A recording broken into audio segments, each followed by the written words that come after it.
Stevenson from BAM Magazine. I have the pleasure of sitting here with Barney from Napalm Death. How are you doing tonight? I'm very well, actually. Yeah, very well. So, Utilitarian, you released in March, and it's actually been a really good record for you guys. Well, I've not seen, the really strange thing for me, as for the rest of the band as well, is that I've not seen any negative stuff said about it. Now, I take it as it comes. Negative press, I've never been afraid of it. It's you've got to deal with it as somebody who's in a band. You're putting yourself out there to be assessed by people, if you like, whether you like to believe that or not, and they're going to make a judgment on that. So I've got no problem with negative press, but it's even the weirder thing is that we haven't had any. Certainly at one point during the mid to late 90s,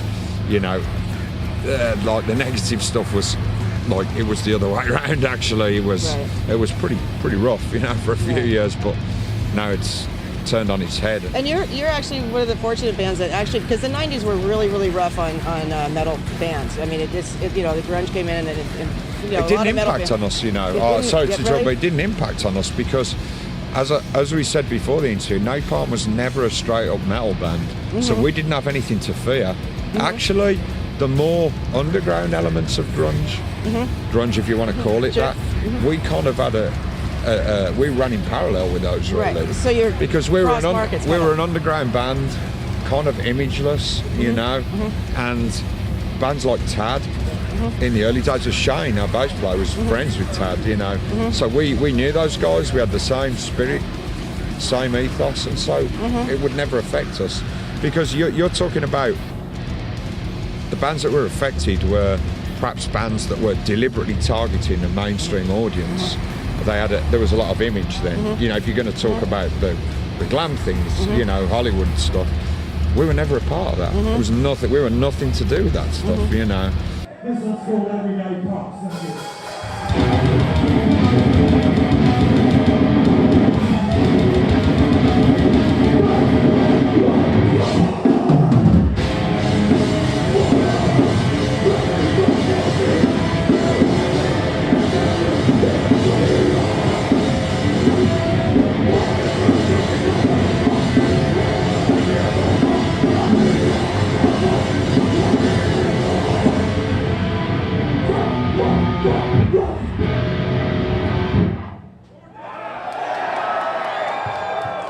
See, one thing I've always been suspicious of is the marketing of music, the targeted marketing of music, because it becomes more about that than what the essence of the creative side is. So therefore, I'm not interested in doing that, and that's one of the reasons I believe why we've been around so long. We know what we like to do. We're a fast, chaotic band.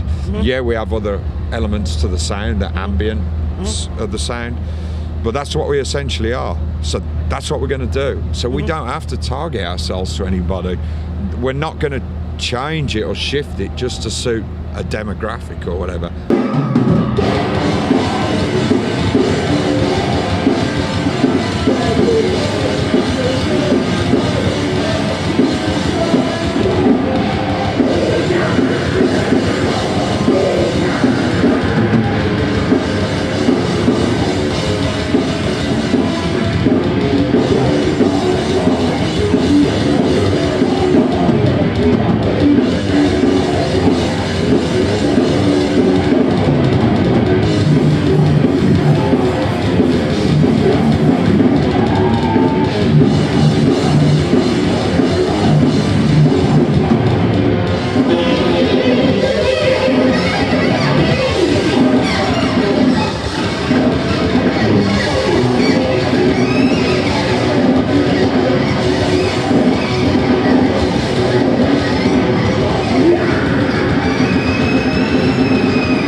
I think music should be ageless. Anybody should be.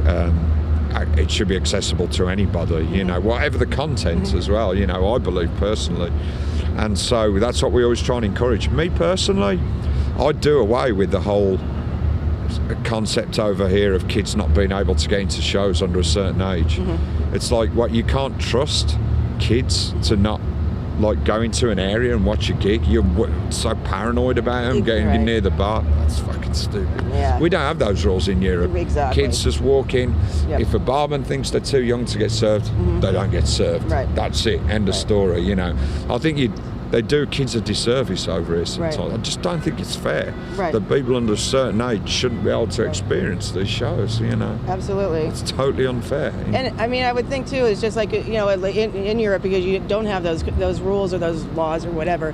I mean, it seems to me like that the kids that are actually treated like more like adults when they're young, they learn a lot more and they grow up a lot faster. They behave a lot better. Do you notice that more in Europe? Well, yeah, it's just you give it. I believe in, you know, the youth get a bad deal even in the Europe as well. To be honest, we get a lot of the things in England. The big thing in England is with a lot of the right-wing newspapers tend to talk about feral kids and stuff like that and all this stuff, and it's just a lot of it's just nonsense, to be honest. And if you start to not treat people with dignity when they've done nothing wrong, they will turn on you. You know.